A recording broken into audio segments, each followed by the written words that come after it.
So I'm Bruce K1BG. I've got a couple of different things to talk about tonight.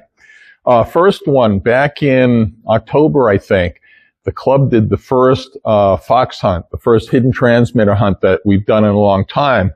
And Elliot, W1MJ, brought his super duper little hidden transmitter fox and set it up in the Heel Street Orchard in Pepperell where we do our field day, and we had our fox hunt. And Elliot actually built the controller and the circuitry used to control the fox, and I told him I was interested in doing the same thing. And Elliot told me that he had several printed circuit boards that were left. And so when I followed up with him during the week, he says to me, well, I actually know of somebody who built one of these who says he doesn't have the time to do hidden transmitter hunting anymore. Would you like to have it? Would you like to buy it? So I think it was Mike, I want to say K1MJC, I'm not sure, but Mike very kindly provided this at a very attractive price. So you can come up and look at this later, but what I'm going to do is I'm going to set it off. So I've got a little handheld transceiver here, and I'm going to turn this on.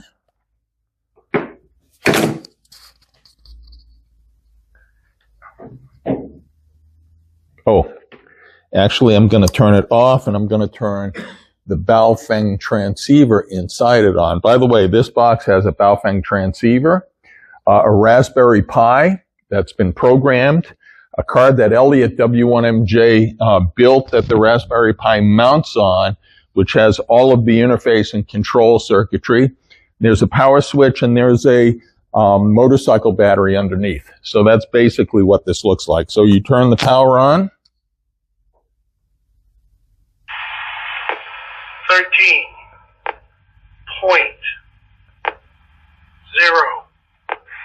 volts. So the first thing it does is it tells you whether you're charged or not. And if you run under a certain voltage, it stops working. Okay? So you should have it charged before you drop it off in the woods somewhere. Also, there's no battery backup, so you have to program the time. So there's a button here where you can program the time. 9. Or the minute. Or the minutes in 5-minute increments. 05. Okay? When you're ready to start the hidden transmitter, you take this, you stick it out in the field somewhere, you close the box up. Hidden transmitter hunt. This is the November 1, November Charlie 5-watt Fox. Please email your fox hunting report to fox@november1novembercharlie.org. Good luck from November 1, November Charlie. So the messages run from 10 to 15 seconds. Every minute there's another message, okay? And they kind of cycle through. The idea is you give all the people chasing the hidden transmitter some time to kind of do some direction finding, try to triangulate, and then the rest of the minute they're off running to the next place where they want to take another reading from. And this will go through, and hopefully I won't have to blab too much more about it and speak a lot of nonsense before it starts transmitting the next message. And there's some interesting pre-recorded messages that are in there. So I'll stop blabbing when it starts transmitting again. This box uses a Baofeng UV5R transceiver. The output power will normally be set to 5 watts, but might be set to 1 watt on some hunts. November 1, November Charlie. And again, it goes for another minute. The other show and tell part is I have a nice little Heathkit DX60 transmitter here and a little Hammarlund HQ101A general coverage receiver. This is going to be this year's restoration project. Okay.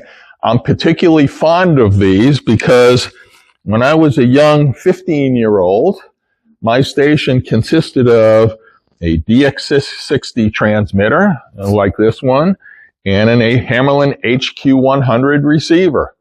And here I am sitting in my shack, and I'm sure you're all going to be excited to come and look at this later. But I'm very fond of these.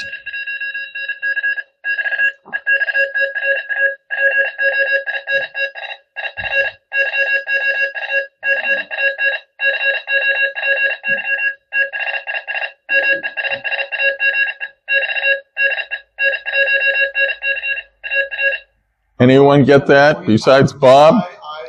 Bob, did you get that? I got pieces of it. I'm slow with these days.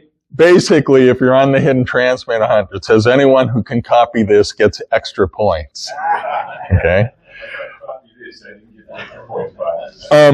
So anyway, this is this year's project, and I'm really interested in finding out how bad this stuff really was compared to modern radio equipment. Because even the transceivers that I moved up to after I got done with my year as a novice were really Uses an MP3 player with a Homebrew interface to the transceiver. okay. We've had enough of this. Sorry.